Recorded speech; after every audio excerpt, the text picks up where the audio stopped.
Vivir sin asombro es como asistir a una película y cerrar los ojos, o estar en un gran concierto con tapones en cada oído. Es similar a estar frente a otra persona y no encontrar su mirada. Es parecido a observar un espejo sin percibir que no se es quien está ahí. Héctor Sevilla nos cuenta lo asombroso que es postrarse ante lo absoluto. Lo hace en su último libro, llamado precisamente así, Asombro ante lo absoluto. Héctor Sevilla es filósofo y nos habla de espiritualidad. Espiritualidad y filosofía, o filosofía y espiritualidad. Vamos a ver cómo decide Héctor relacionar los dos conceptos. Tiene otro libro, llamado precisamente así, publicado también por Kairos, Espiritualidad filosófica. Y tiene más libros publicados de los que seguramente nos cuente alguna cosa en esta entrevista. Yo solo puedo hablarte un poquito de estos dos, que son los que he leído al descubrir y quedarme fascinado en aquellas cosas que nos cuenta Héctor sobre la espiritualidad. Y al final, ya sabes que si yo voy a una librería y me encuentro con algún título atractivo, no puedo irme sin llevarme ese libro. Y asombro ante lo absoluto, no podía encogerme más el corazón. Héctor, bienvenido a Punto de Encuentro. Hola, ¿qué tal, Isaac? Me da mucho gusto estar contigo y con todos aquellos que te escuchan. Héctor está en México, ¿verdad? Nos hemos desplazado esta vez hasta México. Sí, estoy en una ciudad en México que se llama Guadalajara, así como hay una en España también que se llama Guadalajara, ¿no? Héctor, has publicado ahora hace muy poquito, bueno, hace ya unos meses, Asombro ante lo absoluto. Sí, ¿Qué te asombra a ti, Héctor? me asombran todas las preguntas sin respuesta, me asombra la duda, nuestra capacidad de dudar, me asombra el que estemos aquí, ahora, justo, me asombra la realidad del tiempo, me asombra el hecho de que moriremos, me asombra el poder de una palabra, el poder de una sonrisa, el poder de una caricia, en sí el poder de la intervención humana en la vida de los demás. Y me asombra el hecho de que podamos ser individuos en un mundo que tiene todas las características para que nosotros podamos residir, existir, persistir y compartir con otros. Me asombra todo eso. Y también me asombra que a pesar de miles de años de civilización, no podamos responder algunas preguntas. Y quizá eso sea parte del juego que estamos jugando acá. Todo eso es para mí digno de asombro. Desde luego, hay que estar alerta a ese tipo de cuestiones, mantener una sensibilidad abierta ante ello y también ante los detalles que usualmente se pasan de largo o no los vemos cuando estamos distraídos. Héctor, no puedes empezar así de fascinante porque entonces yo ya me pongo nervioso, tengo la sensación de que voy a necesitar 25 horas de entrevista. Claro, es que no puede ser una entrada más maravillosa. Y además, a mí, ¿sabes qué me asombra? Me asombra que puedas decir cosas tan interesantes con ese vecino que está intentando tirarte la pared de fondo, ¿no? Porque al empezar, Héctor me decía que tenía un vecino que estaba justo golpeando ahora cuando empezamos la entrevista. Así que eso que oyen de fondo son los pequeños golpes que se oyen muy flojito para nosotros, pero que estoy seguro que Héctor los está escuchando muy fuertes, ¿verdad, Héctor? Sí, así es. Y bueno, lo podemos tomar también como un buen recurso para exponer nuestro tema, y es que no todas las cosas y circunstancias son como queremos o esperamos, ¿no? Siempre hay situaciones inesperadas, contingencias. Si hay un vecino construyendo al lado y en la hora de la entrevista, pues, ¿qué más da? Se hará la entrevista. Y también eso es parte de la vida, ¿no? Nadie tiene una vida perfecta y la vida de nadie tiene circunstancias perfectas, entendiendo acá lo perfecto como justo lo que esperaríamos, ¿no? Y nunca es así, porque aparte nuestra expectativa de cómo deben ser las cosas bajo el supuesto de que eso es la perfección, puede ser que también esté equivocado, ¿no? Entonces, vivir esperando las condiciones siempre idóneas creo que es abrir la puerta a la frustración, tanto en esto como en todos los ámbitos de la vida, en las relaciones personales, en la vida profesional, en el ámbito económico, social, incluso el espiritual. Creo que nunca las cosas son exactamente como queremos, y qué bueno, porque a veces no siempre queremos lo mejor o no sabemos qué es lo mejor realmente según sean las circunstancias. ¿Quién sabe lo que es mejor para nosotros, Héctor? ¿Quién lo sabe? Ujú. Habría que preguntarnos desde qué parámetro evaluaríamos lo que es mejor, porque quizá lo que es mejor para nosotros ahora no provocará lo que es mejor para nosotros después. Visto de otro modo, puede haber muchos ejemplos, incluso en nuestra propia vida, en donde circunstancias que en ese presente consideramos desagradable, propiciaron que nosotros nos moviéramos, tuviéramos un cambio de conducta, generáramos algún cambio, y que después, pasado el tiempo, encontramos que tuvo algún sentido o le construimos algún sentido, ¿no? Aquí pueden entrar desde situaciones que parecerían triviales, pero que todo el mundo las vivimos, como rupturas amorosas, espacios de desempleo, situaciones conflictivas, incluso alguna enfermedad o un accidente que una vez que se tienen cambian también nuestros parámetros de la vida o nuestras formas de entender nuestra propia existencia. Y entonces, en ese momento, desde luego que la conclusión sería no es lo mejor, pero eso es porque las conclusiones siempre las hacemos desde un momento muy fijo, muy específico, no desde la visión horizontal de la vida Ujú. completa o longitudinal, si queremos verlo así. Entonces, parto del punto de vista de que hay explicaciones que nos llegan después, o nos llegan retardadas, o nos llegan como con una fecha, a veces incluso hasta póstumamente, ¿no? Pero finalmente, tal como las armonías en una canción, se van entrelazando para formar la canción completa, ¿no? No podemos juzgar una obra musical a partir solamente de un sonido o una coordenada musical. Qué precioso esto que dices, ¿no? Al final es muy ilustrativa la metáfora que pones, ¿no? Si solo escuchamos una nota no podemos entender la canción, ¿no? Solo vamos a oír esa nota, y eso a veces hacemos con nuestra vida. Hay un vídeo de Steve Jobs, el discurso en la Universidad de Stanford, que se llama Unir los puntos, donde habla mucho sobre ello. Yo lo he recomendado muchas veces en consulta porque en ocasiones lo que cambia para que un hecho pueda ser percibido como positivo o negativo tiene que ver con el marco temporal que estemos usando, ¿no? Es decir, algo que en el presente nos puede parecer desastroso, en el conjunto de la vida puede ser maravilloso, y al revés, ¿no? Algo que en un momento nos puede parecer la mejor oportunidad de nuestra vida puede convertirse con una mirada más amplia en una trampa o en una mala oportunidad, ¿verdad? Sí, coincido con eso, y yo agregaría que no es nada más porque el contexto cambia, sino porque nuestro criterio cambia ante los contextos que cambian. Sí, entonces, cuando sumamos una variación o una modificación en nuestro criterio, acá entendiendo criterio como la perspectiva o el filtro desde el cual juzgamos la realidad, cuando eso se modifica, entonces desde luego que nuestras conclusiones sobre lo que nos pasa también se modifican, ¿sí? Porque, vaya, podrían cambiar los contextos, pero no cambiar el criterio. Y creo que lo que en realidad determina el cambio de visión es justamente el cambio de filtro perspectivo, el cambio hasta de pronto de paradigma en la vida, ¿no? Vaya, si uno tiene un problema en cómo entiende las cosas, ese problema lo acompañará a donde se vaya de viaje, ¿no? Entonces, está cambiando su contexto.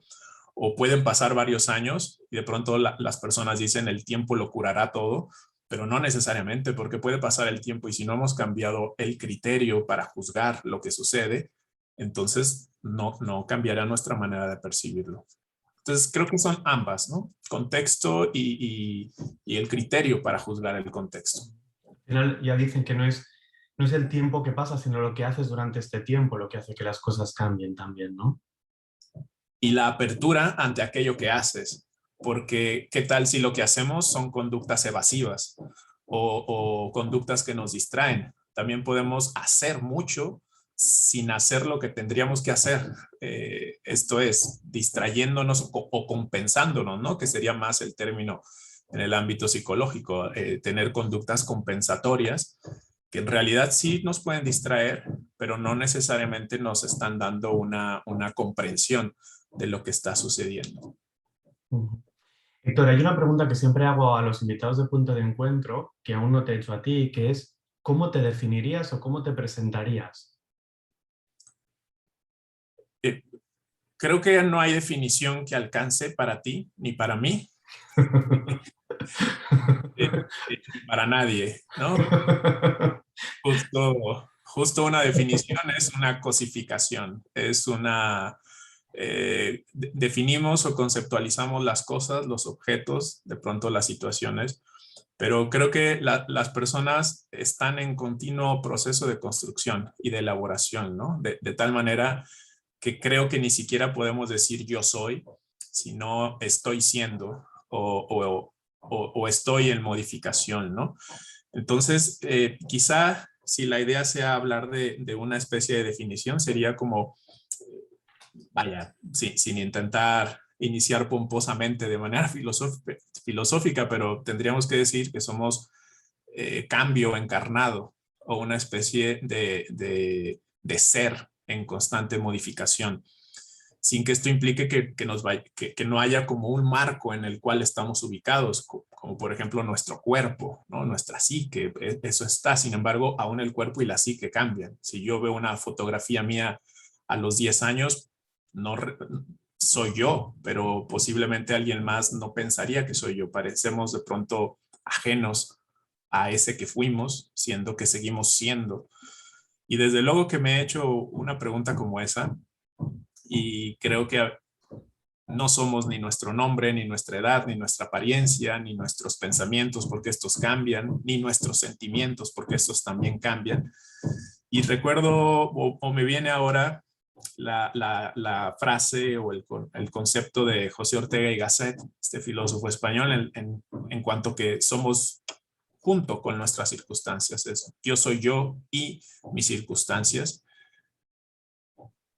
Y yo le agregaría o complementaría pensando que el mismo yo es una circunstancia, ¿no?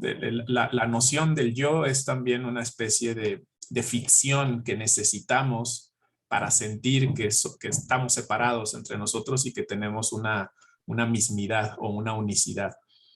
Es justo en parte de lo que tiene que ver con la vacuidad, cuando se comienza a diluir esa idea del yo y vemos que el yo es también un otro, somos un otro para nosotros mismos porque hay mucho en nosotros que está desconocido y que no podemos justamente definir. Bueno, me he extendido un poco, pero me has dado pie a ello. Luego entraremos en lo de la vacuidad, porque para entrar en la vacuidad necesitamos primero calentar. Claro. Pero, pero mira, si mi madre me está escuchando, que seguro que escucha, el programa me dirá, hijo, ¿quién te manda a ti preguntarle a un filósofo que se defina? ¿Qué esperas? No, pero has dicho cosas maravillosas. Has dicho, somos cambio encarnado. Y lo que tú decías me recordaba mucho al concepto de la terapia de aceptación y compromiso sobre las dimensiones del yo. Un yo contenido, un yo en el que nos estancamos en una etiqueta y que es fruto de sufrimiento, porque cuando yo considero que yo soy, ¿no? A mí me hace gracia cuando en la consulta incluso alguien me dice, es que yo no soy de decir te quiero. Digo, pruébalo. No hay ningún gen que impida que digas te quiero, ¿no? No, pero incluso cuando uno ya se define como un yo no soy de decir te quiero, ya rechina, ¿no? Pero, y la terapia de aceptación y compromiso también habla del yo como proceso al que ahora nos estarías haciendo alusión, y el yo como contexto, el yo que observa, el yo que es más allá. Héctor, quiero hacerte otra de esas preguntas que va a dar juego, y si me permites, la voy a simplificar mucho. Es una pregunta personal y yo te voy a pedir que, si no te apetece contestar, no me la contestes o hagas eso que a veces hacéis los filósofos, que es poder evadir con un montón de preguntas o un montón de texto, y entonces no es necesario que digas no te la voy a contestar, pero no me la contestas igualmente. Que es, ¿crees en Dios? Primero, respecto a lo de los filósofos, sí, sí, sin que esto cuente como que la evado, que no la evado, enseguida la contesto. Creo que hay muchos enfoques, ¿no?, filosóficos y ciertamente creo que una filosofía más fina tiene que responder, ¿no? No evadir, no tiene que, por supuesto, tiene que redondear, pero al final tiene que concretar. Justo la pregunta que haces es muy oportuna, porque creo que no podría responderse con un sí o un no sin ponerla justo en contexto, ¿no? Por ejemplo, ¿qué me responderías tú si te digo, ¿crees en Juan? ¿Qué me responderías? O sea, yo soy bastante dudoso, entonces seguramente te diría, ¿a qué te refieres con Juan? ¿O a quién Justo. te refieres con Juan? ¿O cuál Juan, no? ¿O ¿Cuál qué Juan? Juan? Juan Gómez, Juan Pérez, Juan el vecino, Juan, ¿cuál Juan? Entonces la pregunta de ¿crees en Dios? Creo que también requiere esta contextualización de ¿cuál Dios? ¿A cuál Dios te refieres? ¿A cuál perspectiva de la divinidad? ¿Al Dios de qué religión? ¿Al Dios de qué creencia? ¿Al Dios de qué paradigma? ¿O por qué no diosa? ¿No? Por qué necesariamente Dios? ¿No? Justamente aquí cabe muy bien una distinción entre Dios y deidad. Dios serían todas las representaciones, imágenes, supuestos, antropomorfizaciones que hemos hecho de Dios. Es decir, la idea humana, perdón, de la deidad, la idea humana de la deidad, eso es Dios. La construcción que hemos generado como humanos. Y la deidad sería aquello que permanece una vez que quitamos todos los disfraces, imágenes y representaciones o construcciones que hemos elaborado de esa deidad. Entonces, cuando me preguntas si creo en Dios, yo más bien te diría, creo más en la existencia de alguna deidad o, como lo refiero en uno de los libros, en lo absoluto, asumo o creo en eso absoluto, que está fuera de la cognición, es decir, del control humano, de la definición, y que justo cuando queremos definirlo, construirlo como para querer tenerlo o aprenderlo o tomarlo, como tomamos una cosa con nuestra mano, sería tomar esto como concepto con nuestra mente, justo lo distorsionamos. Es decir, para aprenderlo tenemos que destruirlo, tenemos que averiarlo. Y entonces en eso no creería. Yo no creería en esas construcciones sobre la deidad, a lo que llamamos Dios. Sin embargo, sí, en esa deidad incognoscible, metalingüística o fuera del alcance cognitivo del ser humano, a lo cual solo se le puede intuir, solo se le puede contemplar desde la lejanía, pero no conceptualizar por sí mismo. Es lo que justamente Sankara, un filósofo de la no dualidad o el filósofo de la Advaita, decía que es el eso, ¿sí? O sea, no ni Dios, sino simplemente eso. ¿Y qué es eso? Pues es lo más general que podemos decir sobre algo. Simplemente creo en eso. ¿Y qué es eso? No le podría poner palabras porque entonces lo distorsiono. Pero el eso sería justamente la referencia a lo absoluto. Así que en eso sí, en eso de alguna manera sí que lo creería, ¿no? Héctor, eso me recuerda a una entrevista que hicimos hace unas semanas a Sheima, mujer feminista musulmana, que nos hablaba del concepto de Alá, que nos decía que Alá no era ni hombre ni mujer, que Alá trascendía el hecho de representar a un hombre o a una mujer, ¿no? Que en la cultura islámica Alá es un concepto menos antropomórfico, ¿no? Cuando decimos antropomórfico nos referimos a una figura humana, ¿no? Como sería el Dios cristiano, ¿no? Que tiene una figura muy, muy clara como humana. En Asombro ante lo absoluto dices una cosa que me gustaría comentar ahora que has sacado este tema, ¿no? Que es, hay un momento en que dices que, y a ver si lo he entendido bien, que las personas escépticas y las personas escépticas del escepticismo están más cerca de Dios que aquellas personas que creen en un Dios antropomórfico o que le ponen una serie de cualidades concretas al Dios, ¿no? Sí, inicio. Es como un investigador que no cree la primera respuesta que le viene a la mente, sino que trata de indagar. Entonces se acerca un poco más a la respuesta que aquel que cree que lo que sabe es la respuesta. Porque entonces aquel que cree que lo que sabe es la respuesta ya no avanzará más. Simplemente se quedará ahí. Y en ese sentido es muy similar a lo que pensaba Sócrates, por ejemplo, hace 25 siglos, en la idea de yo solo sé que no sé nada. ¿Le podemos decir ignorante por eso? Bueno, desde cierta perspectiva. Sin embargo, también se podría agregar, pero al saber que no sé, sé más que los que creen que saben todo. ¿Sí? Y al final, esto me recuerda también, Héctor, a un concepto muy, muy místico e incluso también religioso, que es el concepto de humildad. Así es, y que creo que es fundamental, es decir, no creernos todo aquello que pensamos que es verdad, e incluso no prostituir a la verdad haciéndola o convirtiéndola según nuestros caprichos, es decir, en otras palabras, no convertir a la verdad a nuestra imagen y semejanza, ¿no? Protágoras, que fue un filósofo de la antigüedad, pensaba que si nosotros tuviéramos forma de caballos, entonces estaríamos construyendo la idea de un Dios con forma de caballo, justo en esta noción de antropomorfizar a Dios, de ponerle la figura humana a Dios. Esto es porque nosotros la tenemos así y pareciera que necesitamos algo similar para entonces comprenderlo. Y aquí el gran reto, la humildad, haciendo alusión a esto que mencionas, es aceptar que no necesariamente la deidad o lo absoluto es como nosotros. Eso sí que requiere humildad. Como se requirió humildad entender que la Tierra no era el centro del universo, ¿no? Como se requirió humildad para entender que los seres humanos no somos la especie más evolucionada posible, quizás sí hasta ahora, pero la evolución no ha terminado, la evolución continúa y nosotros también somos un eslabón. En la misma idea de la horizontalidad del tiempo y de la historia, somos una fase.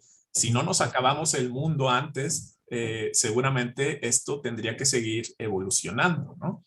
Y eso también requiere humildad, y tal como también se requiere humildad en reconocer que no somos nuestra idea del yo, que tampoco tenemos control total sobre nuestra psique, es decir, que hay áreas de nuestro aparato psíquico que no está bajo nuestro control. Todo eso requiere, sin duda, una humildad.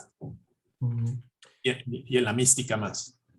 ¿Qué- ¿De qué modo relacionas o se puede relacionar la filosofía con la espiritualidad? Es decir, hay mucho y se escribe muchísimo sobre espiritualidad, escriben a místicos que parten de textos religiosos o de religiones establecidas. Nos encontramos ahora cada vez con la New Age más que personas te cuentan lo que a ellos les parece que es la espiritualidad sin ningún tipo de fundamento, sino que escriben libros sobre pues la espiritualidad es si quieres puedes y Dios está contigo y está conectado, todas estas cosas que a mí me dan un poco de pereza personalmente, ¿no? Y luego, al descubrir tu enfoque, yo me quedé fascinado y cuando lo he comentado con algunas personas de mi entorno también, ¿no? El vivir la espiritualidad desde la filosofía, pero claro, inevitablemente también tenemos que tocar el misticismo desde allí, ¿no? De hecho, es ineludible y es el punto que continuaría con la filosofía. Es decir, lo que yo propongo es que la espiritualidad o el adentrarse en el misterio es una continuidad de la filosofía, justo ahí donde ya las respuestas no son tan claras. digamos, es como un terreno un poco más pantanoso, pero no por eso hay que evadirlo. Y creo que ha sido el problema durante mucho tiempo en la filosofía y en la historia del conocimiento humano, de que aquello que no puede ser medible ni cuantificable, es decir, que no se adecua a un sistema positivista de la realidad, entonces mejor hay que decir, primero, que no es ciencia, que no puede conocerse, o que no es filosofía, o incluso se enfrentará a esos filósofos como poco serios o poco, académicos o poco sustentados, cuando en realidad las grandes preguntas relacionadas a esos aspectos que no se circunscriben a nuestra cognición o que no se delimitan por nuestro conocimiento humano, también son importantes. Y esa es la metafilosofía. Es una filosofía más allá de la filosofía, a veces también llamada filosofía perenne o filosofía trascendental o incluso filosofía transpersonal, como lo aludo en otro libro. Es una filosofía en la cual el filósofo no sea el protagonista. Oh, golpe a la humildad, ¿no? O sea, golpe al ego. O sea, yo no defino completamente aquello que se tiene que decir, sino que hay también el reconocimiento del no saber. O sea, el filósofo tiene que partir de que no sabe, no de que sabe. Entonces la filosofía, el ejercicio de la filosofía, no la filosofía, creo que ha ido un poco en detrimento porque está en función de que el filósofo sea el protagonista y no tanto el que él está contemplativo ante aquello que lo rodea. Y eso también es tiene que ser muy confrontador, ¿no? La filosofía que yo entiendo, la filosofía de verdad, trasciende a la misma filosofía. Hay muchas preguntas que te quiero hacer, Héctor, pero es que cada vez que hablas me aparecen 10 preguntas más. Entonces, voy a ver cómo puedo ir ordenándome, porque estoy como un niño pequeño el día de Reyes abriendo regalos con toda esta información que nos vas dando, ¿no? A mí me gustaría, Héctor, que nos ayudases un poco. Tu libro Asombra ante lo absoluto es maravilloso, pero no es un libro de leer en el transporte público. Vamos a ser claros, es un libro para leer tranquilamente o con una música de piano de fondo o sin música de piano de fondo. Entonces, lo que a mí me gustaría que sirviese esta entrevista, a mí me encantaría que todas las personas que nos estén escuchando se hicieran con tu último libro, con Asombro ante lo absoluto, porque es preciso y porque creo que puede ayudar a todas aquellas mentes inquietas que son normalmente la gente que escucha Punto de Encuentro, y mucha otra de muchos lados, pero lo que me interesan son los que nos están escuchando, pudiesen tener una especie de introducción, como una especie de idea hecha por el propio autor de qué es aquello que cuentas. Y me gustaría que entre tú y yo fuésemos desgranando, yo solo preguntaré porque poco más puedo aportar, pero sí que me gustaría que fuésemos desgranando un poco algunos de los aspectos que cuentas en el libro. Porque en el libro hablas de lo absoluto, como has dicho antes, como sinónimo de deidad, ¿no? Como sinónimo de aquello que nos trasciende, ¿no? Una deidad que no tiene forma, un Dios que no tiene forma, una especie de movimiento energético de fondo. No sabría cómo definirlo de una forma práctica para que mi madre, que yo siempre pienso en ella, que me escucha, y mi padre también puedan entender aquello que estamos diciendo cuando hablamos de esto. Bien, me agrada mucho esa definición que has dado o este comentario respecto a que ciertamente el libro requiere estar atento, ¿no? Yo así lo diría, requiere de una lectura atenta, eh, así como muchos otros libros, ¿no? Y así como lo necesitan muchas cosas en realidad, estar completamente ahí. Es como lo asocio mucho con la música porque para mí es muy importante la música y hay cierta música que uno escucha de fondo mientras hace otra cosa, pero hay otra música que hay que sentarse a escuchar y que solo te puedes dejar llevar cuando te sientas a escucharla y solo haces eso, ¿no? Así como también pasa con muchas otras cosas en nuestra vida. Puedes estar en una relación de pareja teniéndola de fondo mientras haces otras cosas, o puedes también dedicarte a la construcción de pareja, ¿no? que realmente esté centrado, que tu atención está ahí.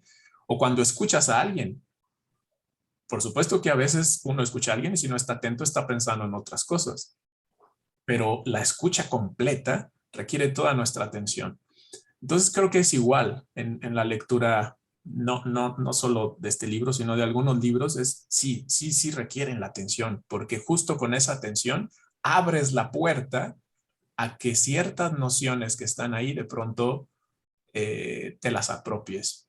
Pero eso requiere no solamente apertura, sino una disposición personal a que eso suceda. Y eso como que solo sucede en la atención. Ahora, ¿qué es lo que yo he buscado hablar en este libro? Es justamente aludir que, que nosotros tenemos ante lo absoluto la posibilidad del asombro. Y ese asombro es un punto más equilibrado que tratar de definir lo absoluto, porque en la definición no hay asombro, y tampoco el negar lo absoluto, porque en la negación no hay contacto. ¿Sí? Si yo niego, realmente no estoy contemplando, no estoy abierto, como dije hace un momento, no estoy atento, simplemente me niego a la experiencia. Y creo que hay mucha gente que se niega a la experiencia de lo absoluto o a esa especie de introspección que lo lleva a.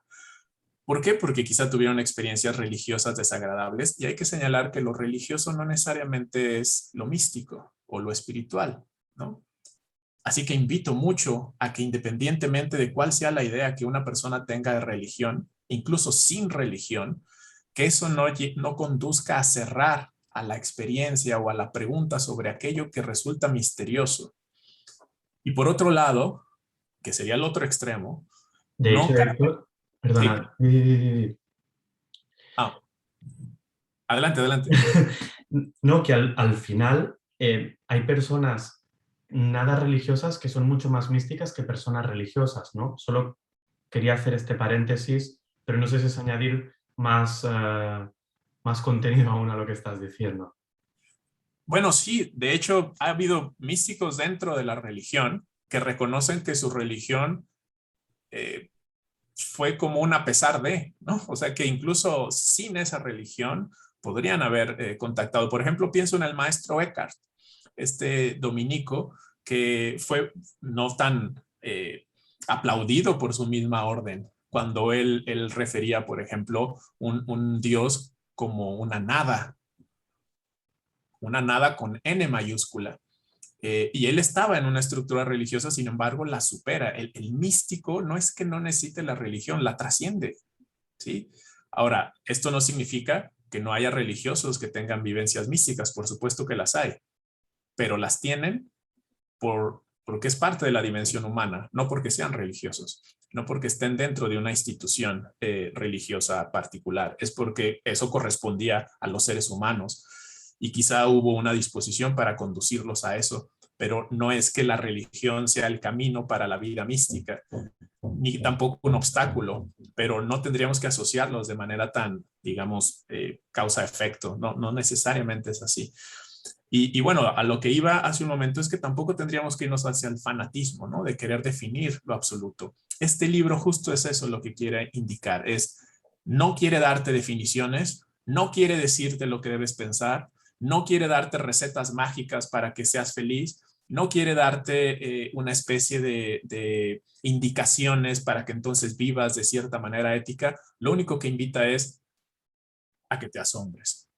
Y Qué una bonito. vez que ese asombro es posible, entonces ubicar que hay 8 actitudes, yo manifiesto ahí 8 actitudes que se desprenden del asombro o que se derivan del asombro, que las podemos ir aludiendo uno a una, y que son, vaya, alternativas que uno tiene. Es más, de pronto uno ni las escoge, simplemente lo vive así. Y quizá quien lea este libro puede decir, yo he vivido esta actitud después de asombrarme, o yo he vivido esta y esta otra actitud de las 8 que manifiesto ahí. Porque no es que porque haya una, otra ya no, pueden combinarse, ¿sí? O puede también que un lector diga, yo no me he asombrado a tal grado. Y entonces el libro podría ser una pauta para eso, como para poder ver aquellas cosas que no se han visto o poder entender que hay tanto que no se ha visto, que incluso eso nos asombra, ¿no? Que la vida es más que lo que veo en mi smartphone, que lo que veo a mi alrededor, que lo que veo hacia arriba. Simplemente hay que voltear hacia arriba en una noche estrellada y ver que aquello que vemos es mucho menos de todo lo que hay. Eso, solo eso ya es causa de asombro. No está todo ese panorama representando todo lo grande que hay alrededor entre nosotros, ¿no? Y que nos contiene. Y lo mismo sería si un día observamos frente al espejo nuestro ojo y ver ese ojo como si fuera también un planeta y todo lo que hay alrededor de él. Y si luego analizamos nuestro cerebro y todos los contenidos que hay y las ideas y cómo surgen y se conectan entre sí, hay muchos elementos de asombro, muchas cosas que podríamos ver desde otra mirada. Por eso decía hace un momento que es tan importante el criterio o el filtro con el cual observamos los pequeños detalles. Este libro es eso, y si lo quieres en muy pocas palabras, es una invitación para asombrarse, para redescubrir. Héctor, esta actitud que tú estás contando ahora, yo la reconozco mucho en los niños, ¿no? Cuando de golpe miran el espacio y se sienten asombrados, o pueden mirar el ojo, y parece como cuando nos hacemos adultos, no sé si nos desconectamos de la capacidad de asombrarnos, nos vamos a una especie de vida que consideramos que es lo que tenemos que atender y nos olvidamos de otros aspectos. ¿Qué pasa con el asombro cuando nos hacemos mayores? Sí, bueno, pasa que se adormece porque nos adecuamos a la expectativa que hay sobre nosotros, expectativas familiares, expectativas sociales, expectativas laborales, del entorno sobre nosotros, y porque adquirimos una visión del éxito que en esencia no era nuestra, sino que simplemente la, la adoptamos, nos adaptamos y acabamos viviendo una vida que yo diría es más como representar un rol en una obra de teatro. Pero llegados los momentos de soledad, no sé, un domingo en la tarde o que ahora mismo durante la pandemia a muchos les ha pasado de preguntarse, bueno, ¿qué he hecho realmente de mi vida? ¿Qué, en qué he convertido mi existencia? Y de pronto muchas veces es seguir el ritmo que existía y no buscar el propio ritmo o la propia melodía, ¿no? Creo que si hacemos esta pregunta a tu auditorio, quizá nos lleve a reflexionar un poco de cuál es la melodía que estoy bailando. ¿La he puesto yo o es la que estaba y entonces simplemente la he seguido para adecuarme o para adaptarme? ¿Cuál es mi idea de éxito? ¿Cuál es mi idea de la felicidad? ¿Cuál es mi idea de lo que es ser un buen hombre o una buena mujer? O formar una buena familia, o ser un buen padre, o ser una buena madre, o ser una persona espiritual. Y muchas de esas ideas ni siquiera las hemos forjado, simplemente ha habido una adaptación. Esto no significa que seamos malas personas, significa que nos hemos adormecido, ¿sí? Que hemos perdido esa capacidad de asombro. Claro, y al final que queremos más respuestas que preguntas, ¿no? Porque al final hay como una necesidad de control. Yo me lo encuentro muchas veces también en la consulta, ¿no? Con mis pacientes, en la que queremos respuestas para todo y justamente hace un tiempo, unos meses, entrevistamos también a Omar Linares como filósofo y hablamos del poder de las preguntas y de permitirnos tener preguntas. Sí. ¿Y qué nos pasa con el no saber? ¿Qué nos pasa? Sheima en el programa también nos decía, en Europa tenéis un problema. Los europeos os creéis que tenéis que saber de todo y opinar de todo, ¿no? No sé, Héctor, como mexicano, si estás de acuerdo con Sheima o no, si eso nos aleja más a los europeos a veces de lo místico, porque aquí fue el epicentro de la modernidad, ¿no? Y a lo mejor a veces nos hemos quedado como muy anclados en el razonalizarlo todo, saberlo todo, entenderlo todo y no dar espacio a la nada, ¿no? Justo. Sí, tal cual. Y sabes, quizá no sea tanto el problema que busquemos respuestas. El problema es que buscamos que esas respuestas sean absolutas y que sean definitivas y que sean inamovibles y que sean completamente inalterables. Entonces, ese es el problema, porque eso no es una respuesta, eso es una especie de fanatismo de la hechura, de fanatismo hacia una determinación. En pocas palabras, tenemos un terrible miedo a la incertidumbre y en el afán de construir certidumbres creemos falacias o asumimos mentiras o tal cual ideas fuera de todo contexto que pensamos que son la respuesta completa. Y si acaso alguien osa cuestionar eso o pone el dedo en la llaga o incluso es tan valiente como para cuestionarlo, entonces simplemente lo tratamos de eliminar. No aceptamos esa confrontación porque buscamos certidumbres, pero la certidumbre es un muy mal antídoto para la búsqueda, ¿no? Cuando se tiene certidumbres, se adormece la búsqueda. Hace un momento hablabas de los niños y justamente me hizo pensar en Carl Sagan, este científico que justamente aludía a los niños y cómo ellos tenían esta capacidad para preguntar y que sin embargo a partir de las respuestas o de las certidumbres de los padres y las madres, entonces les decíamos, la respuesta es esta y nada más, que es muy distinto a invitar a la indagación. Ahí se adormece el pensamiento crítico. Desde luego que el pensamiento crítico y el asombro tienen un vínculo, ¿no? Pero cuando se adormece el pensamiento crítico con respuestas absolutistas, el niño va aprendiendo que en realidad, más que preguntar, lo que necesita es adaptarse. Y si encima le castigamos, si no se adapta, se refuerza ese esquema y termina esa capacidad de pregunta o de duda, termina silenciada en el individuo. Más allá de una ubicación geográfica como inicio de la modernidad, creo que tendríamos hoy que darnos cuenta que la razón es limitada y que no hay razón que aglomere todas las respuestas. Volvamos al asunto de la humildad, ¿no? Tratar de vivir una vida completamente racional, eso es irracional. Puede sonar un poco absurdo, ¿no? Ridículo, pero No, no, no, no. efectivamente no solo hay razón. ¿Por qué no despertamos también un poco nuestra intuición, por ejemplo, o nuestra sensibilidad, o nuestra empatía, o nuestra emocionalidad, o nuestra madurez afectiva, ¿no? Puede que haya alguien muy racional y que crea que tenga todas las respuestas, pero tiene relaciones problemáticas, causa daño, genera malestar, propicia que no haya progreso social. No basta la razón, ¿sabes? Yo también incluiría estas preguntas éticas o el contacto del individuo con su propia intuición, con su creatividad, con su sensibilidad, decíamos hace un momento. Eh, lo racional es solamente un área, pero no la definitiva. Hombre, para crear grandes armas nucleares se necesita mucha razón o mucho raciocinio, ¿no?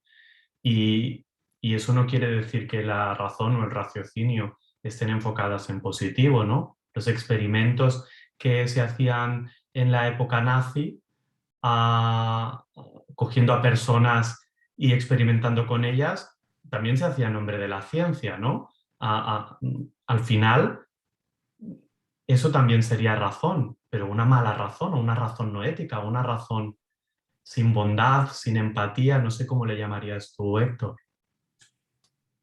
Una razón que no está centrada en el progreso del bien común, por ejemplo, o en el bienestar.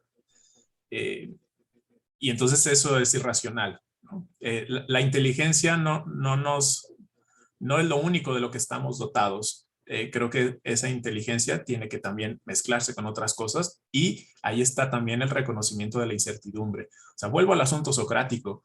Reconocer que uno no sabe no es evidencia de ignorancia, requiere cierta sabiduría. Necesito saber que no sé. ¿Sabes? La peor de las ignorancias es no saber que no sé. ¿Sí? Pues fíjate, Héctor, que esto, y me gustaría comentarte un poco antes de entrar a los 8 pasos o actitudes que nombras en el libro.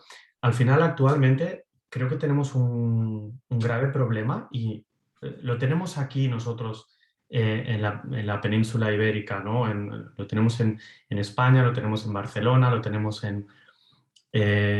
pero creo que también está extendido por el mundo, que es, estamos en un momento de mucho dogmatismo en las ideas.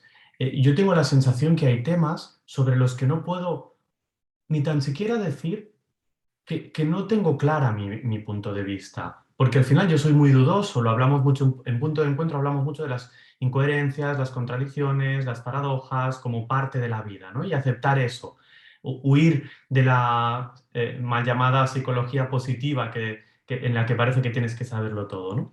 Pues todas aquellas personas con las que hablo en la consulta, que también se encuentran en esos puntos intermedios, que de aquí punto de encuentro, ¿no? En personas que están en puntos intermedios, en personas que no se ubican en un dogmatismo, en personas que pensamos y razonamos. Yo asisto con mucha tristeza al movimiento en el que de golpe estás hablando con alguien y descubres cómo te está mirando, intentando descifrar, ¿estás conmigo o estás contra mí?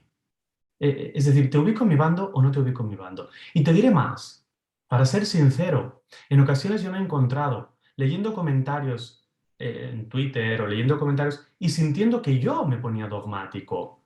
Y después decir, ¿pero qué estoy haciendo? No va conmigo, no me gusta esto, pero he caído en ese dogmatismo de golpe, ¿no?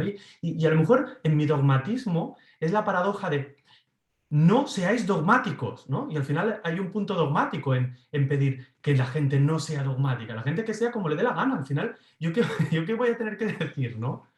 Entonces, yo no sé, y creo que seguramente en esto la filosofía y la espiritualidad pueden ayudar muchísimo en este momento en el que estamos, ¿no? Pero el asalto en el Congreso de los Estados Unidos por hablar de un elemento mundial, pero en cualquier país se está polarizando mucho todo. ¿Qué Tal cual. estamos? ¿Estamos en un momento regresivo a nivel social o no? ¿O estamos llegando al clímax egoico para trascenderlo? Son varias preguntas, vamos una a una. Lo primero es que el nombre de tu programa, por ejemplo, es acertado como una alternativa de solución, ¿no? Un punto de encuentro. Ahora, cuando hablamos de un punto de encuentro, quiere decir que si hay dos posiciones, entonces tú te acercarás un poco a la mía o te dispones y la otra parte también, ¿no? O sea, el punto de encuentro nunca es el punto de partida, ¿sí? Requiere cierto acercamiento y cierta disposición. Cuando esa disposición no hay, y entonces más allá de buscar el punto de encuentro, quiero autoritariamente enfatizar mi punto de partida, entonces estoy forzando al otro a que haga un recorrido mayor, ¿no? Digamos, vaya, por ponerlo muy, muy visual, si tenemos una distancia de 10 kilómetros y yo no me muevo nada, el que tiene que avanzar eres tú.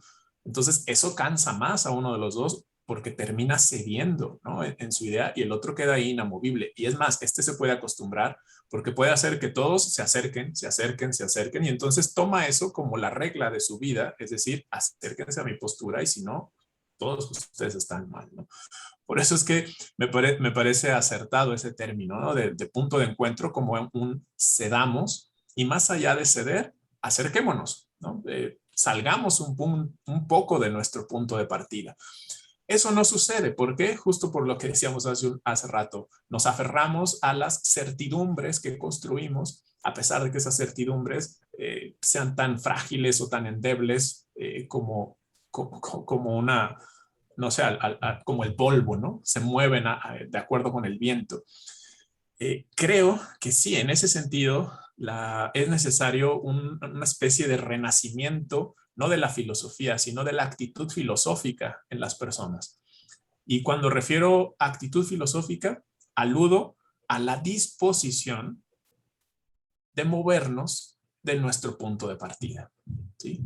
Y en ese sentido también está el asombro, porque se requiere algo de asombro para moverme y ver qué hay más allá. Algo de duda, algo de incertidumbre, algo de manejo de la frustración ante la incertidumbre, como para entonces, evidentemente, moverme. Y la espiritualidad, bueno, así como la filosofía puede ser peligrosa con una actitud inadecuada de pensarnos solo con las respuestas verdaderas, también la espiritualidad, que yo diría una falsa espiritualidad, lo puede ser, cuando entonces se toma una figura de Dios que se le quiere imponer a otros, ¿no? Ya sea a nombre porque hemos sido elegidos para transmitir esa visión a otros y hay muchas formas de justificarlo, ¿no? Pero justo ahí no hay un punto de encuentro, ¿no? No hay un movimiento de mi parte. Y eso pasa también. No diría que eso es una espiritualidad, pero el problema es que quien lo vive así cree que está siendo espiritual, cree que está siendo alguien muy cercano a Dios, que está ayudándole a los demás, pero en realidad está imponiendo su idea de Dios. El asunto sobre lo espiritual es que tiene que ser una experiencia y no nada más una experiencia emocional. Tiene que haber una capacidad intelectual, no necesariamente académica, porque aquí separo lo intelectual de lo académico, pero tiene que haber una capacidad para un poco entender lo que está sucediendo con esa experiencia. Si no, sería simplemente como una especie de situación emocional, ¿no? Por lo tanto, para acercarnos a ello necesitamos haber desarrollado un poco la parte cognitiva, ¿no? La mente, tener un poco de formación, como aquel que dice, para poder relacionarnos necesitamos aprender a hablar y por lo tanto necesitamos conocer el lenguaje, ¿no? Para poder acercarnos a lo espiritual necesitamos tener desarrollada la capacidad de pensar, de dudar y demás, que eso se desarrolla con la formación, ¿no? Estar tan suficientemente formado como para ser capaz de dudar de esa formación. Yo Claro, lo es que diría así. estar suficientemente formado como para dudar de la propia formación. Me vas a dejar sin libreta. Más que un resumen, voy a repetir la entrevista entera porque todo lo que estás diciendo me parece fascinante. Creo que cuando no está eso, esta capacidad para incluso dudar de los propios saberes, entonces lo que se hace es irse hacia la incertidumbre que imponemos. Yo le llamaría la certidumbre impositiva que queremos hacer que los demás adquieran mediante la dogmatización, que es esta especie como de autoritarismo ideológico con el que vamos hacia los demás. Por eso es tan importante, sí, el aspecto del pensamiento. Y ahí es donde tiene sentido unir espiritualidad y filosofía, ¿no? En uno de los textos. Espiritualidad, sí, pero filosófica, con trasfondo. Pero filosofía, sí, pero sin una especie de imposición ideológica. Una filosofía abierta al suficiente nivel como para no depender solo de la filosofía, ¿sí? Es como aquello de tú puedes amar tanto a alguien al punto de poder dejarlo ir si es por su bienestar, ¿no? Ujú. Puesto en el asunto de las ideas tú puedes tener muchas ideas al respecto de lo que es la verdad, siempre y cuando seas capaz de soltarlas el nombre de esa verdad, aún sin poseerla. Y es lo interesante y es como lo llamativo del tema de la verdad. La buscamos, pero debemos entender que esa búsqueda no nos lleva a la consumación o al encuentro total con la verdad, sino que cotidianamente y de manera constante se nos escapa. ¿Por qué? Porque esa es su naturaleza, pero no por eso habría que dejar de buscarla. Por eso es que uno estos dos conceptos, espiritualidad y filosofía, en el primero de los dos libros, en Kairos, y después el asombro ante lo absoluto es justo el cómo, ¿sí? Digamos que el primer libro es hablar de esos dos conceptos y de la posibilidad de unirlos. Asombro ante lo absoluto es la plataforma que permite que filosofía y espiritualidad se vinculen. No una filosofía que niegue el asombro, no una espiritualidad que fanatice a partir de certidumbres absolutas, sino una filosofía y una espiritualidad que se compaginan debido al asombro, a la apertura y a la disposición. Obviamente se requiere un punto de encuentro. Hace un momento hablaste de un punto de encuentro entre personas. ¿Qué tal si hablamos de un punto de encuentro entre lo absoluto y lo humano? ¿Sí? Dijimos que el punto de encuentro tenía que estar intermedio y que entonces había dos posiciones, un humano y otro humano y algo en medio y nos encontramos. Cuando hablamos de la deidad o lo absoluto no es tanto este mismo parámetro de una parte y otra parte que se unirán en el punto medio, porque lo absoluto es todo, es como todo este cuadrito de mi pantalla. No es que lo absoluto se tenga que acercar, como quien dice, Dios me buscó, Dios vino a mí, ni siquiera, porque no hay un lugar donde está, es el lugar, ¿sí? No es un sitio en donde está, es todos los sitios. No es un momento en el que ocurre, es todo el tiempo. Entonces no es una especie de acercamiento de esta manera, sino que es más bien que esta parte, que es el humano, vea que está ahí y que se asombre de eso, que no necesita ir a un lugar ni moverse, está ya en él, como el pez que está buscando el océano, no necesita buscarlo, está ahí. Lo absoluto está a nuestro alrededor. El punto de encuentro es todo punto, si hablamos de lo absoluto, ¿no? Quizá llevando a ese punto el ejemplo anterior. Y creo que eso también es digno de asombro, porque no es que tengo que ir a un lugar, tengo que cambiar el filtro con el cual entiendo todo lo que me rodea. Y eso es un cambio de actitud, justo eso es parte del mismo asombro, que el camino siempre es hacia el punto de partida, pero con otra actitud. El punto de encuentro está sucediendo en todo momento y en todo lugar, ¿verdad? Lo que no somos conscientes de ello. Nos demos o no nos demos cuenta, Eso sucede. está ocurriendo, está ocurriendo. Tal como la respiración. Puedes no haberte dado cuenta, pero has respirado todo este día y llevamos muchas veces que lo hacemos, pero sucede sin que yo lo note, pero está ahí. Y una vez que lo noto y le pongo atención, lo percibo. ¿Sí? Héctor, en base a todo esto que estás diciendo, ¿podemos decir que hay religiones que te acercan más y religiones que te acercan menos? ¿O no tiene tanto que ver con las religiones, sino con la persona que interpreta esas religiones? Es decir, siendo no simple, no, más que simple, yéndome a lo más simple del mundo, ¿hay religiones mejores que otras para acercarnos a lo absoluto? O incluso, antes me ha encantado, ¿no? Lo que decías, no hace falta ser religioso para acercarte a lo absoluto, ¿no? Puedes hacerlo desde otra perspectiva, por ejemplo, la perspectiva filosófica de la que nos hablabas ahora. Porque al final, por ejemplo, el budismo tiene toda una filosofía que se parece más a lo que estás diciendo. Sí que es verdad que ahora desde el cristianismo se está reinterpretando, por ejemplo, Pablo Dors o algunos representantes desde el cristianismo donde hablan el reino de los cielos como el espacio interno, como el absoluto, y están haciendo como una adaptación del cristianismo desde esta perspectiva. Entonces, voy a repetir de nuevo la pregunta. ¿Hay alguna religión que nos pueda acercar más al absoluto que otra? Bueno, lo contestaría en función de una analogía con el arte, ¿sí? Una obra artística vista por un espectador puede no generarle mucho y vista por otro espectador puede conectarle con algo. Es decir, según como yo entiendo el arte, no es nada más un deleite visual o sensorial. Puede conducir también a una conexión, a un encuentro con algo. Pero hay obras de arte que les conectan a unos y otras que conectan a otros. Desde luego podemos hablar de cuál es la obra de arte mejor acabada, la que reúna mejores aspectos técnicos y demás, pero mucho está en el espectador también y en cómo se planta frente a esa obra. Imaginemos un cuadro, una pintura, una obra pictórica. Algunos ven ciertas cosas, otros ven otras. ¿Por qué? Porque aquello que ven está en ellos, ¿sí? O es lo que necesitan ver, o es lo que están desesperados por aventar hacia afuera para decir esto está ahí.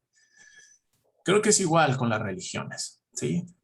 No hay religión sin contexto. Todas las religiones son herederas de una cultura, se edifican a partir de constructos humanos y dar una respuesta como esta es mejor que otra, en esencia estaría equivocada.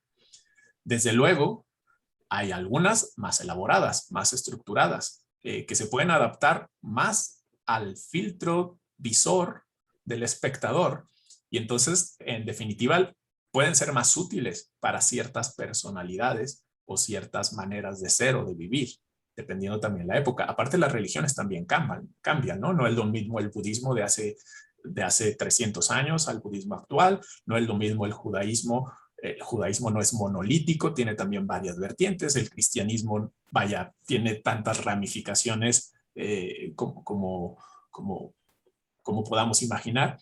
Entonces, va más allá de cómo es que lo vive el religioso y no solo el hecho de la religión. Pero lo que sí que puedo decir es que una religión que no invita a la confrontación, sino a sujetarse y a ser sumiso, al menos esa religión difícilmente promueve la espiritualidad filosófica. Eso sí.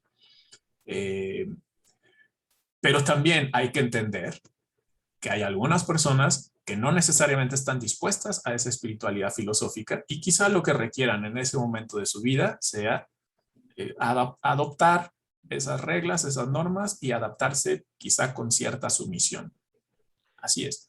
No estoy diciendo entonces que todas valgan igual, porque ni siquiera se tendrían que evaluar a partir de un valor, pero sí hay algunas que conducen de cierta manera y otras que conducen de una manera distinta. Al final, tampoco será lo mismo la religión católica con Benedicto XVI al frente o con Francisco o con el Papa Francisco o con el que venga luego, que puede seguir la estela de, de más apertura que tiene el Papa Francisco o puede volver a la estela de más religiosidad que tenía Benedicto XVI, ¿no? Y eso también cambiará y hará alejar o acercar personas, ¿no? Sí, creo que eso va un poco en la línea de la identificación que tengan las personas con el líder de esa jerarquía eclesiástica.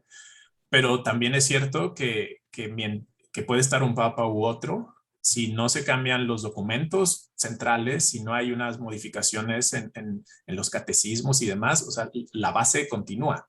Es decir, no hay una modificación más allá de la figura mediática, ¿no? Porque también hay que entender que hay mucho de esto, un asunto de mediatización del líder, que obviamente genera identificación o no. Pero más allá del líder, digamos, las bases, la estructura, los lineamientos de la religión, al menos esa que has mencionado, se ha mantenido, salvo los concilios, ¿no? Que hacen que es donde entran los cambios y demás. Lo esencial es la manera en que la persona vive la religión, más que la religión. Pero sí que si estoy en una religión donde me siento sometido, donde se adormece mi pensamiento crítico, donde cuestiono o tengo una duda y se me castiga, donde no encuentro ninguna manera de vivir en plenitud, en definitiva sí que hay posturas religiosas que pueden someter y adormecer. Y creo que ahí es donde he supuesto uno un cambio. Esto me recuerda mucho, no sé si has visto la película Prayer for Bobby. Es una película protagonizada por Susan Sarandon, es basada en un hecho real. Susan Sarandon tiene un hijo homosexual, ella es una ferviente religiosa, su hijo homosexual se suicida al inicio de la película, basado en un hecho real, y entonces ella empieza a buscar explicaciones por qué ha pasado esto, ¿no? Y en uno de los momentos se va a una congregación religiosa, no recuerdo qué tipo de congregación, en la que su hijo participaba, y la madre, creo que es un cura, pero no estoy seguro, ¿no? Le dice bueno, al líder de esa congregación, ¿no? Le dice, ¿cómo puede ser que si Dios está en contra de la homosexualidad, tú estés aquí con personas homosexuales y estés abierto a ello? Y en ese momento, el líder religioso le dice, señora, la fe hay que cuestionarla, porque si usted no cuestiona la fe no se va a poder hacer fuerte dentro de usted. Lo más importante de la fe es la capacidad de poder cuestionarla. Se parecía un poco a lo que estabas diciendo, ¿no? Sí, porque la búsqueda supone caídas. Mientras más uno avance, más se cae. Mientras más estático estás, parece que no te caes, pero tampoco avanzas. Así que no habría que tener miedo a esas caídas, porque esas caídas al menos nos dicen por dónde no dar el paso, ¿no? La duda, la confrontación, es también parte de la vida espiritual. No es estar con prendas blancas, hablar de la luminosidad, sentirme contactado por los ángeles. O sea, el proceso es tortuoso también. Demasiado. Y parecer que vas emporrado todo el día. Porque al final, tú ahora has aludido a una parte de espiritualidad que a mí me parece que, aunque no estén atados a ninguna religión, tiene más de religiosidad que de espiritualidad, porque es un encuentro que parece más evocado en la expresión externa hacia afuera que en el encuentro interno, que es lo que tiene que ver con lo místico, ¿no? Que es y eso produce dolor. Es decir, yo no sé, Héctor, tú qué piensas sobre eso, pero leyendo, por ejemplo, Wilber o leyendo otros autores, se habla mucho de que la búsqueda, el encuentro con la espiritualidad, y tenemos a San Juan de la Cruz con La noche oscura del alma o los poemas de Santa Teresa de Jesús, supone dolor, supone el cuestionarte no es fácil, ¿no? ¿Tienes otra visión eh, menos dolorosa de la búsqueda o del encuentro interno, Héctor? Lo que pasa es que es dolorosa según sea el enfoque, según sea la expectativa, ¿no? Porque desde cierta manera de verlo, no tendría que ser doloroso desarraigarse de creencias infundadas. No tendría, o sea, es liberador. Cierto que es doloroso mientras más apego tengo a ellos, a eso. Pero en el proceso de ese desapego, que puede ser complicado, llamémosle así, pero eso nos conduce a la liberación del dolor, ¿no? Entonces, digamos que es un proceso complejo, pero que implica una liberación de aquello que obstaculiza. Digamos, es una cirugía, por compararlo, ¿no? Y desde luego que la cirugía es una etapa compleja, pero es sanadora. Después de eso es sanador. Lo relaciono mucho ahora que has hablado de San Juan de la Cruz y podríamos aludir la noche oscura y demás. Bueno, después de la noche viene el día, pero no hay forma de alejarnos de esa oscuridad. Podemos negarla, podemos encender velas y sentir que es de día, pero no, necesitamos también la noche, de esa oscuridad que solo es temible si estoy con la expectativa de que solo haya luz. Pero cuando entiendo que el día, el paso de esas 24 horas, no siempre está en luz, la naturaleza también nos lo muestra. Esa oscuridad también sucede. ¿Sí? Vaya, ese fenómeno está ahí. El sol siempre está, pero no siempre ilumina. Entonces, al final, y lo digo para aquellas personas que nos puedan estar escuchando, que estén atravesando un momento en el que sientan que todo ha perdido sentido, que, que no saben qué quieren, que no saben dónde están, que sienten que lo que en otros momentos les motivaba y les ilusionaba ahora les parece superficial o les parece que pueden estar en una especie de noche oscura en su vida, que la noche siempre va seguida del día. Y que la construcción de un sentido para la vida necesita forzosamente la experiencia del sinsentido. Solo puedo elaborar un nuevo sentido para la existencia si me dispongo y no niego el sinsentido que puedo vivir en algunas ocasiones. ¿Cuál creo que es uno de los grandes problemas de la humanidad actual? No es que exista la experiencia del sinsentido, es la negación del sinsentido. Porque cuando lo negamos, no le permitimos esa labor reestructurante que tiene.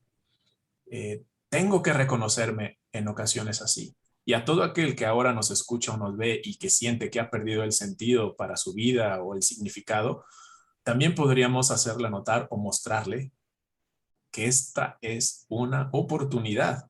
Esta no es una visión optimista ni quisiera caer en eso, porque estamos hablando justo de la no negación del dolor. Estamos hablando de que el dolor también es un ingrediente, o el sufrimiento en este caso, es un ingrediente para un cambio en el horizonte, un cambio de dirección. Pensemos, a veces ayudan mucho estas metáforas. Cuando vas en un automóvil La única manera en que cambias de dirección es cuando te das cuenta que estás equivocado en el camino.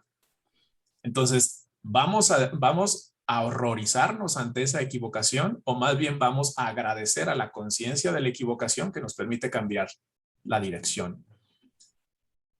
Va en esa línea. Qué bonito.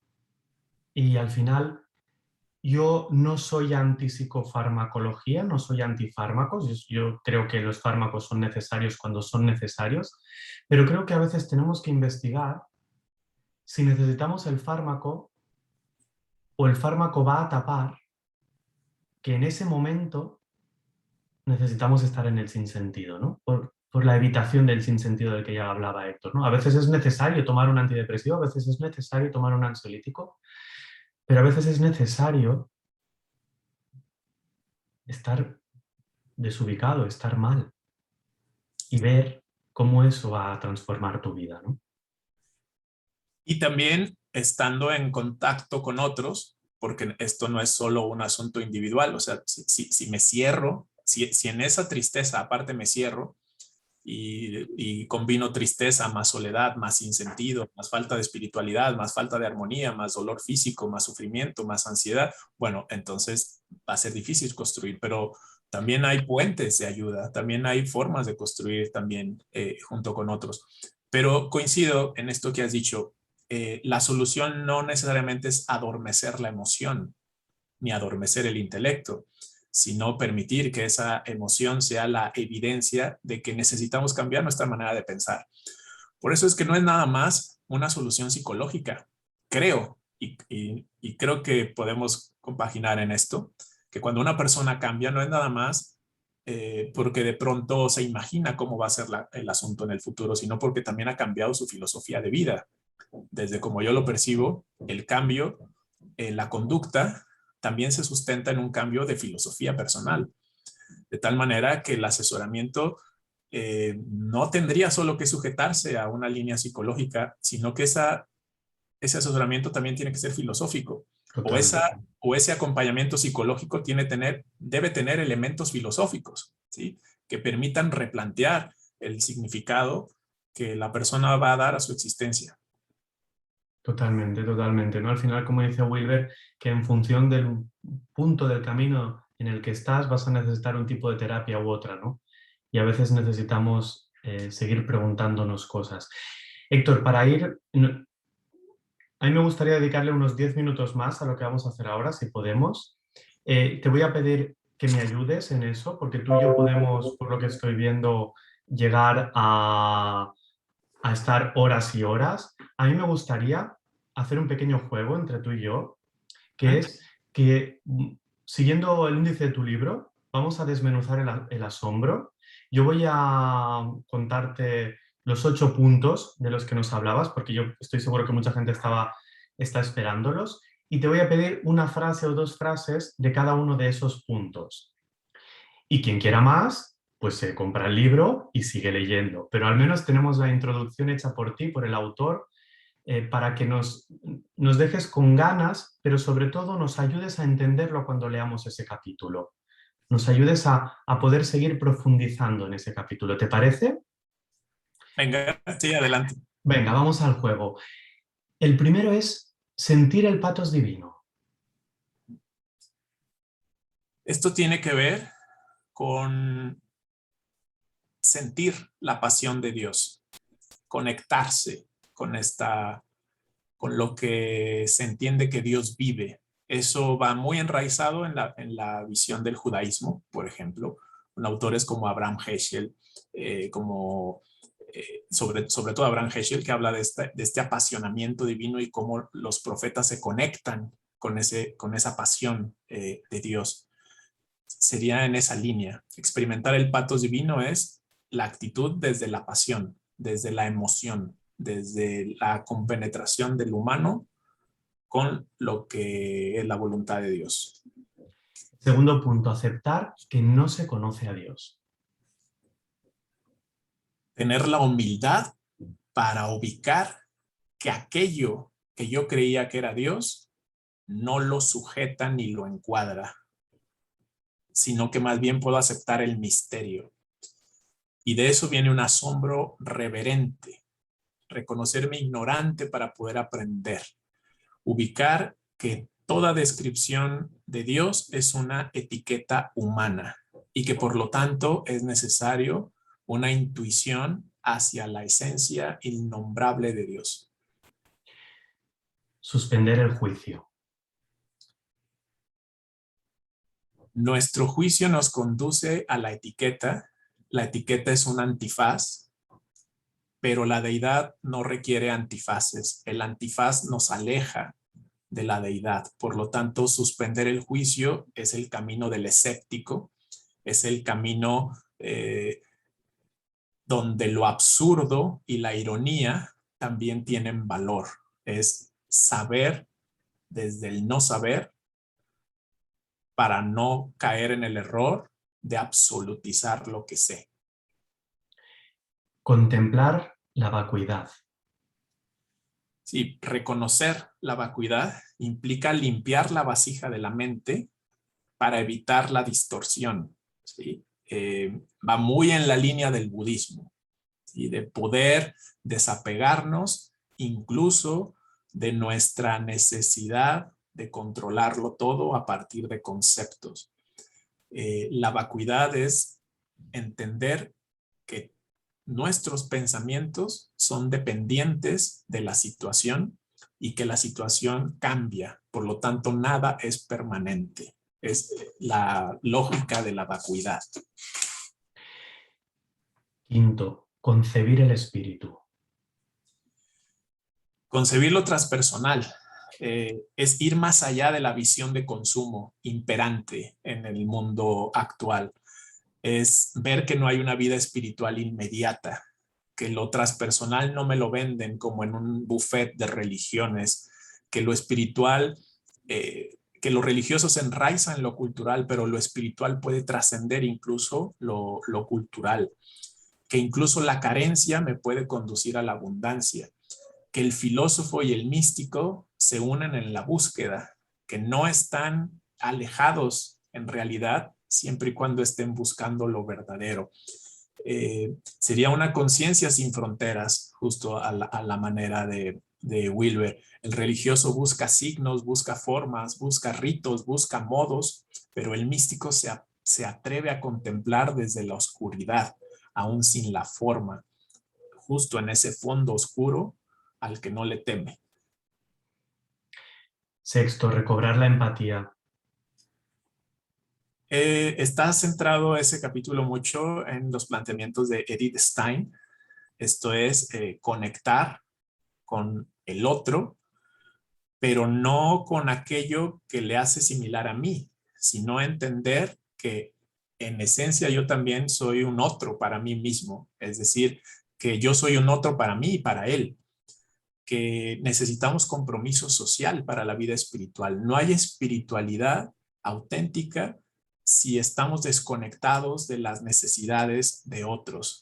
Que la espiritualidad también es manifestarse en contra de la opresión, que requiere corresponsabilidad, que la empatía es más allá de pensarnos como seres individuales llenos de luz, es también conectar con la carencia, la desgracia y la pobreza y la tristeza ajena para entonces también construir. 7. Educar en el holismo. El holismo va en la idea de que todo está interconectado. ¿Sí? Y este enfoque educativo que va muy en la línea de Ana María González Garza es percibir que hemos educado a partir de la fragmentación, de la separatividad, que tenemos que conectar los conocimientos. Y esto implica aceptar la condición cósmica de lo humano, en esto que te decía que lo absoluto nos rodea, que no es un lugar o un sitio, un tiempo, sino todo el tiempo, todos los lugares, todos los sitios. Promover una conciencia comunitaria, una conciencia social, una conciencia ecoplanetaria y también una lógica de trascendencia de los propios saberes. Y 8. Expresar a través del arte. Bueno, esta es la actitud de aquellos que igual no se centran tanto en educar, que igual empatizan, pero no están tan centrados en modificar un cambio social, sino que lo que hacen es expresar para que otros se contagien y para que otros conecten.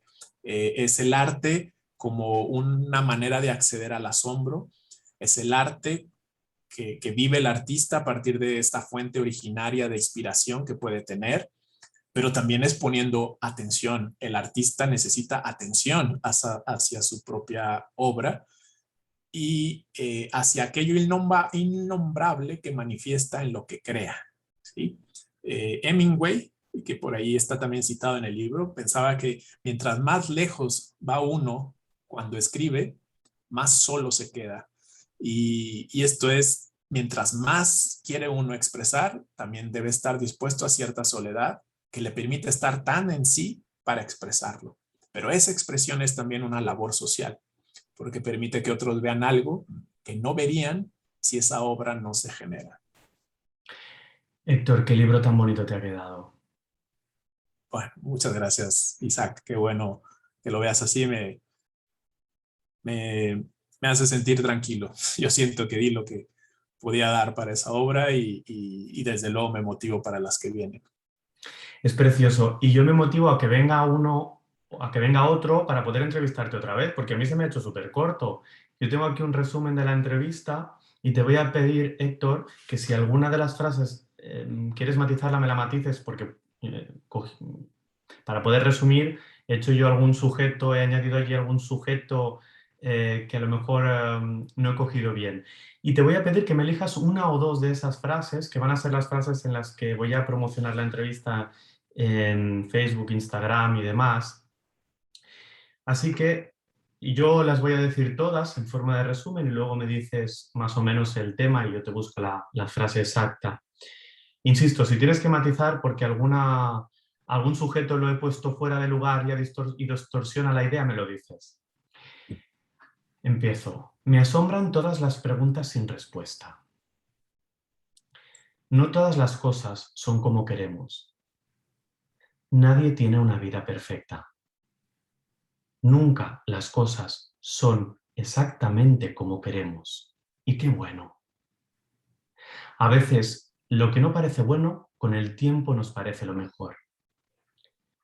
Hay explicaciones que nos llegan después. El contexto cambia, pero también nuestro criterio. Si uno tiene un problema en cómo interpreta las cosas, se lo llevará de viaje. Una definición es una cosificación. Las personas están en continuo proceso de elaboración. Somos cambio encarnado. No somos nuestros pensamientos ni sentimientos, porque estos cambian. ¿A cuál Dios te refieres? Dios serían las representaciones que hemos hecho como humano. La deidad es lo que permanece de fondo. El investigador está más cerca de la respuesta que el que cree saberla. No creemos todo lo que pensamos que es verdad. Perdón, no creernos todo lo que pensamos que es verdad. No prostituir la verdad convirtiéndola en nuestra imagen y semejanza. No necesariamente la deidad es como nosotros. La espiritualidad es la continuidad de la filosofía. Estar completamente allí. Puedes tener una relación de pareja de fondo o puedes estar construyéndola allí. Lo religioso no es necesariamente lo místico. Hay religiosos con experiencias místicas, no por ser religiosos, sino por humanos, ya que forma parte de la experiencia humana. De mayores, adormecemos el asombro porque nos amoldamos a expectativas del entorno. ¿Cuál es la melodía que estoy bailando? ¿La he puesto yo o me la han puesto? El problema no es buscar respuestas, sino buscarlas absolutas y definitivas. Por miedo a la incertidumbre, asumimos mentiras. Cuando se tiene certidumbre, se adormece la búsqueda. No hay razón que aglomere todas las respuestas. El punto de encuentro nunca es el punto de partida. Lo espiritual tiene que ser una experiencia. Estar suficientemente formado como para poder dudar de la propia formación. Asombro, apertura y disposición. El absoluto es todo. Como el pez el que busca el océano, eso sería el absoluto, el océano. Hay obras de arte que asombran más a unos y otras más a otros, igual con las religiones. Lo esencial es la manera en que la persona vive la religión. La búsqueda supone caídas. Cuanto más avanzas, más caídas hay. No tendría que ser doloroso despegarse de creencias infundadas. Debería ser liberador. El sol siempre está, pero no siempre ilumina. Solo puedo experimentar el sentido de la vida si hay sinsentido. Uno de los problemas de la humanidad ahora es negar el sinsentido. No hay espiritualidad auténtica si no tienes presentes las necesidades ajenas. Este sería el resumen de la entrevista. ¿Con qué te quedarías, Héctor? Yo me he quedado Bueno, hasta sin luz. escuchadas las frases, aparte con la voz y la entonación que le das, toman todavía otro relieve. Lo has hecho una muy buena síntesis de muchas de las cosas que hemos tocado aquí, que hemos mencionado. Me quedo muy contento con esta entrevista y con todo este contenido que has logrado captar, sintetizar y poner ahí en frases que sí representan para mí lo que hemos estado hablando. Me quedo muy satisfecho y espero que quienes nos escuchan o nos ven pues hayan también tomado un poquito de algún ingrediente para construir para elaborar, preparar su propio pastel, ¿no? Aquí me imagino que esa es parte también de la función de tu programa, ¿no? Favorecer un ingrediente, aportar un ingrediente, pero la responsabilidad de crear el pastel es de quien escucha. Y les invito a saborear ese pastel que elaboren a partir de esto.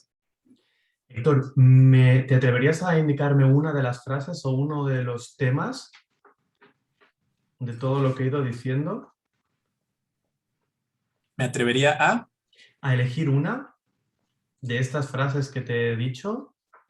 Es que, fijaros que hemos empezado ya con Héctor eludiendo mis preguntas y vamos a acabar que me va a eludir hasta la pregunta final de con cuál de sus frases se queda, ¿eh?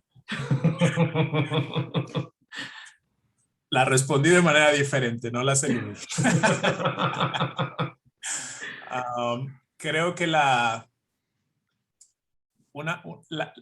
que refiere respecto a Dios y la deidad, creo que va muy en relación con el libro, y en la que mencionas la disposición hacia lo absoluto, y centralmente esas dos creo que son las que tienen el contenido.